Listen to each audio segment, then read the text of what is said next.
Hi everyone, कैसे हो आप सब। तो आज से ना मैं आप सबके लिए स्टार्ट करने जा रही हूँ एलिस इन बोर्डरलैंड सीजन 1 की एक्सप्लेनेशन।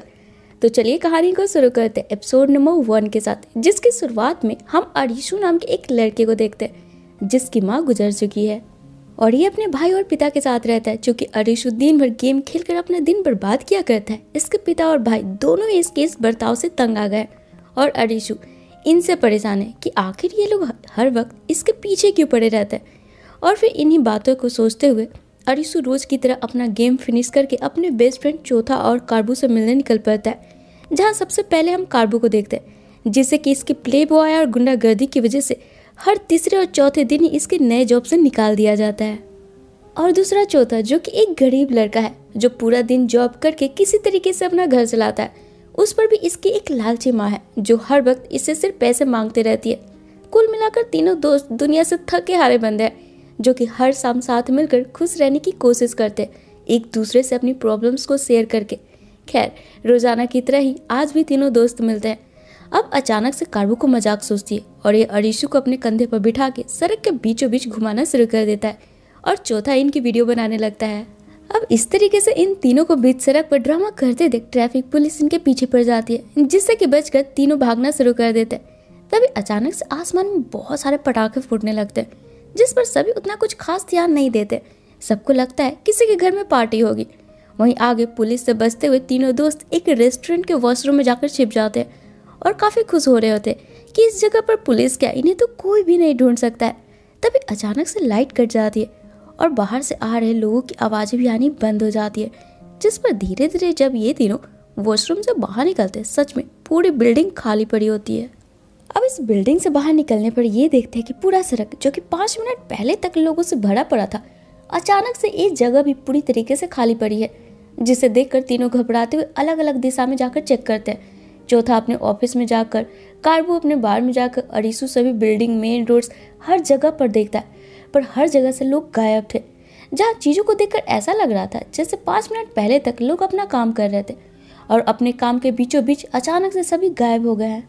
ये सब देखकर तो इन तीनों की हालत ही खराब हो रही थी। दोपहर से अब रात हो चुकी थी। तीनों साथ में बैठकर पहले तो काफी पैनिक कर रहे थे, फिर अचानक से तीनों खुश हो जाते ये सोचकर कि चलो अच्छा ही है, सिर्फ हम ही तीनों यहाँ रहेंगे, ना कोई रोकने वाला होगा ना ही कोई टोकने वाला होगा। अभी तीनों ये बातें कर ही रहे होते, तभी अचानक से इनके बगल वाले बिल्डिंग की लाइट ऑन हो जाती है, जिस पर कि गेम लिखा होता है।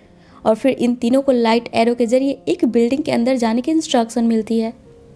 जहाँ जैसे ये तीनों बिल्डिंग के अंदर अपना पावर रखते ही हैं, हम व्यूअर्स को दिखाया जाता है कि इन्होंने रेड कलर के लेजर लाइट को क्रॉस किया, पर इन लोगों को कुछ भी पता नहीं चल पाता है। अभी तक इन तीनों को ऐसा लग रहा था ये सब कुछ बस मजाक चल रहा है, कोई जानबूझकर इनकी फिरकी ले रहा है। तब ये लोग भी मजा लेने लगते हैं सारे इंस्ट्रक्शन को फॉलो करके, जहाँ पर इन तीनों को यहाँ पर रखे एक एक सेल फोन को उठानी होती है, जिसे उठाने पर ये फोन खुद ब खुद ही ऑन हो जाती है। और इन्हें बताया जाता है कि ये लोग इस वक्त एक गेम अरीना में हैं, जहाँ फोन उठाकर अपने फेस रिकॉग्निशन से इन्होंने गेम में रजिस्ट्रेशन भी कर लिए, इसलिए गेम बस अब शुरू होने ही वाली है। और इस जगह पर इन तीनों के अलावा एक हाई स्कूल के स्टूडेंट और सिबुकी नाम की एक लड़की भी ज्वाइन करती है इन्हें, जो कि इन्हीं तीनों की तरह भटकती हुई यहाँ पहुंची है।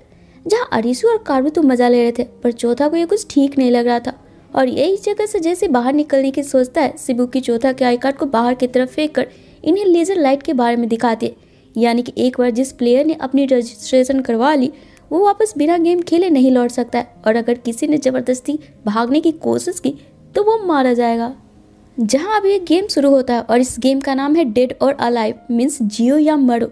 जहाँ पर एक लाल रंग के दरवाजे को खोलते हुए ये लोग एक कमरे पहुंचते हैं, जिसमें कि 2 दरवाजे होते हैं, एक पर एंजल की तस्वीर होती है और दूसरे पर डेविल की, जिनमें से इन्हें सही दरवाजे को गेस कर आगे बढ़ना है। और सही दरवाजा ढूंढने के लिए इन्हें पहले 2 मिनट का वक्त दिया जाता है। अब इतना कुछ हो जाने के बाद भी इन तीनों दोस्तों को ये सब अभी भी मजाक ही लग रहा था और चौथा अभी भी इस जगह की वीडियो बना रहा होता है, पर साइड से सिबुकी बार भी इन्हें बोल रही होती है कि ये रियल गेम है, सभी मारे जाएंगे, पर सिबुकी की कोई सुन ही कौन रहा था। तभी जैसे इनका 2 मिनट खत्म होने ही वाला था, इनके कमरे में जहरीली गैस भरने लगती है। यानी कि गेम के अनुसार या तो सही दरवाजा चुनकर आगे बढ़ो या फिर सभी खिलाड़ी यही एक साथ मारे जाओ। जहाँ इन जहरीली गैसें को देखकर अब पांचों पैनिक करने लगते हैं और इन्हें समझ में नहीं आ रहा होता है कि आखिर ये लोग किस दरवाजे को खोले। तभी शिबुकी खुद जाने के बजाय दूसरी लड़की को एंजल वाला दरवाजा खोलने को बोलती है ताकि मरेगी तो वही ना और इन्हें सही दरवाजा भी मिल जाएगा। और ऐसा ही होता है। जैसे ये लड़की एंजल वाली गेट को खोलती है ये मारी जाती है। अब चूंकि सिर्फ 10 सेकंड ही बचे थे ये लोग फौरन ही डेविल वाले कमरे की ओर भागते हैं। तब पहले वाले पूरे कमरे में आग लग जाती है। अब अगला सही दरवाजा चुनने के लिए इन्हें 1 मिनट 50 सेकंड का वक्त दिया जाता है। तब दरवाजा खोलने से पहले कार्बू शिबुकी पर गुस्सा करता है कि इसने उस लड़की की जान ले ली। अब इनकी यहाँ बातों के बीच में इस कमरे में जहरीली गैस आनी शुरू हो जाती है। तब सबकी जान बचाने के लिए कार्बू रैंडमली इस बार वापस से एंजल वाली दरवाजे को ही खोल देता है, जो कि बिल्कुल सही होता है। जिसके अब अगले सही दरवाजे को चुनने के लिए इनके पहले वाले वक्त से 10 मिनट वापस से घटा दिए जाते हैं। यानी कि बढ़ते गेम के साथ इनकी टाइमिंग भी घटते जा रही थी, जिसे देख कार्बू अरिसु पर चीखने लगता है कि वैसे तो तू हर गेम का विनर है, तो अब यहाँ भी अपना दिमाग लगा और जोर का एक घूसा मारता है। तब लकली अरिसु अपनी दिमाग की बत्ती जलाता है और चीज़ों को कैलकुलेट करना शुरू कर देता है और उसका कैलकुलेशन सही भी होते जाता है, जहाँ इस तरीके से ये लोग 4 दरवाजे को पार कर लेते हैं।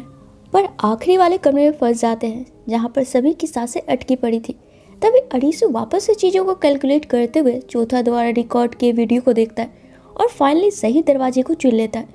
पर चूंकि इन सब में इनके पास सिर्फ 5 सेकंड का ही टाइम बचा था, इस कमरे से भागने के क्रम में सभी तो निकल जाते हैं, पर चौथा का एक पैर इस कमरे से आग की लपटों में बुरी तरीके से जल जाता है, जिससे कि अरिसु और कार्बू पकड़कर किसी तरीके से ये लोग गेम को जीतकर इस गेम अरीना से फाइनली बाहर आ जाते हैं। तब इनके फ़ोन पर गेम जीतने की बधाई के साथ 3 दिनों का इन्हें वीज़ा मिलता है, यानी कि ये लोग 3 दिन तक आराम से रह सकते हैं। इन्हें आगे की गेम खेलने की कोई ज़बरदस्ती नहीं होगी, जिसके बारे में ये चारों बस डिस्कस कर ही रहे होते हैं कि तभी इनके सामने एक शख्स आता है जो खुद से बड़बड़ा रहा होता है कि अब मुझे कोई गेम नहीं खेलनी और आज तो मेरा वीज़ा भी ख़त्म हो गया है।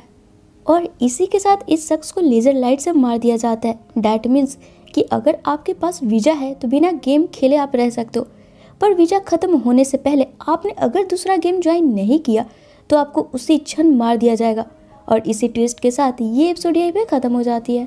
तो फ्रेंड्स, इससे आगे की एपिसोड ना बहुत ही इंटरेस्टिंग होने वाली है, जिसे देखने के लिए आप हमारे चैनल पे यूँ ही बने रहे। और अगर आपको मेरा आज का वीडियो पसंद आया हो तो इसे लाइक और शेयर करना बिल्कुल ना भूलें।